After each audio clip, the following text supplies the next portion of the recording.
कोशिश को नाकाम कर दिया गया है। सिरसा एयरबेस तक मिसाइल नहीं पहुंचा और आपको बता दें एयरबेस से पाकिस्तान की मिसाइल को गिराई गई है, तो हर उस पाकिस्तान के हमले को नाकाम किया जा रहा है। तो आप देख सकते हैं यहाँ पर किस तरह से बारामूला से भुज तक, अब यहाँ हरियाणा के सिरसा में भी यहाँ किस तरह से निशाना बनाने की कोशिश की है। एयरबेस से पाक मिसाइल गिराई गई है।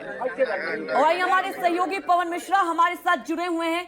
पवन, पाकिस्तान को तो समझ आ ही गया होगा, बार बार उकसाने की कोशिश तो की जा रही है, लेकिन भारत बहुत सूझबूझ के साथ जवाबी कार्रवाई दे रहा है और अब एयर स्पेस तक बर्बाद कर दिए गए। अब तो पाकिस्तान को समझ आ जानी चाहिए।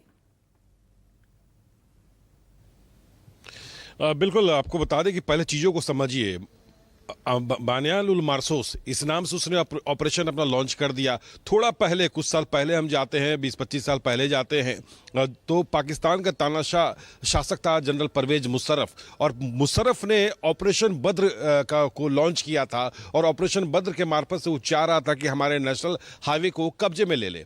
अब देखिए यहाँ भी मजबूत दीवार के नाम से, उसे हिंदी में आप कह सकते हैं, उसका उर्दू ट्रांसलेट हिंदी है, मजबूत दीवार के नाम से उसने ऑपरेशन को लॉन्च कर दिया। हमारी भारतीय सेना के तीनों ताकतों को और देखिए धीरे धीरे वो उकसा रहा है और हमारी सेना जो है उस पर हमला कर रही है। लेकिन दो चीज़ें हम आपको बताना चाहते हैं अपने दर्शकों को कि हमारे जो सैनिक जो है जब उसके लॉन्चिंग पैड को या उस पर हमला कर रहे हैं, तो हमारे सैनिक इस बात का जरूर ध्यान दे रहे हैं अभी भी कि किसी सिविलियंस के ऊपर कोई अटैक ना हो, किसी सिविलियंस को, आम नागरिक को कोई नुकसान ना हो। देखिए हमारे फाइटर जेट अगर मिसाइल गिरा भी रहे हैं, ध्वस्त भी कर रहे हैं, तो आप ध्यान देखिए कि सिर्फ उस एरिया में गिरा रहे हैं, ना कि किसी जान माल का कोई नुकसान हो रहा है। लेकिन ठीक इसके विपरीत पाकिस्तान की तरफ से जो हरकत जो किया जा रहा है, हमारे सिविलियंस भी उसके आगोश में आ जा रहे हैं। तो ये देखिए लॉन्चिंग पैड को तो हमारी सेना ने ध्वस्त कर दिया, जहां से वो ड्रोन का इस्तेमाल वो लगातार कर रहा था। लेकिन आप समझिए कि अगर आप देखते हो कि आमतौर पर कहीं किसी सरकारी जमीन पर कोई झुग्गी बना होता है, उसे तोड़ दिया जाता है, तो फिर वही झुग्गी कहीं और जाकर बनकर तैयार हो जाता है। तो ये पूरे प्लानिंग स्ट्रेटजी का तरीका है कि क्या वो दूसरी जगह लॉन्चिंग पैड नहीं बनाया होगा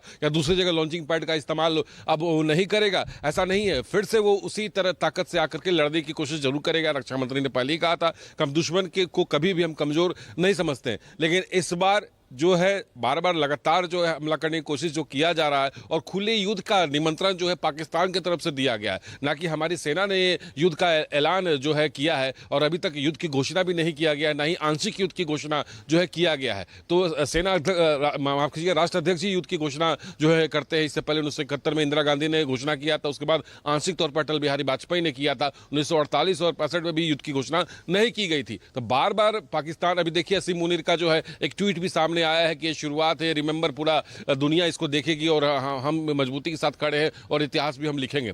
इस तरह का ट्वीट देना, करना, आम जनता को ये बताना कि हाँ हम आप पाकिस्तान के लिए है जो है, हम देश से भारत से लड़ने को हम पूरी तरह से तैयार है। सेना पूरी देखिएगा कि सोशल मीडिया पे उसके कई सारे ऐसे बयान और वहाँ के पत्रकारों को ये कहना है कि बेवजह पाकिस्तान को युद्ध में ढकेला जा रहा है। तो ये पूरे प्लानिंग और स्ट्रेटजी के साथ जो है असीम मुनीर ने जो प्लान जो तैयार किया, जैसा प्लान जनरल मुशर्रफ ने ऑपरेशन बद्र में किया था कि कैसे पूरी तैयारी थी कि कैसे ठंडे में जाना है, पहाड़ी इलाकों से। ठीक है पवन, आप लगातार बने रहिए और देखिए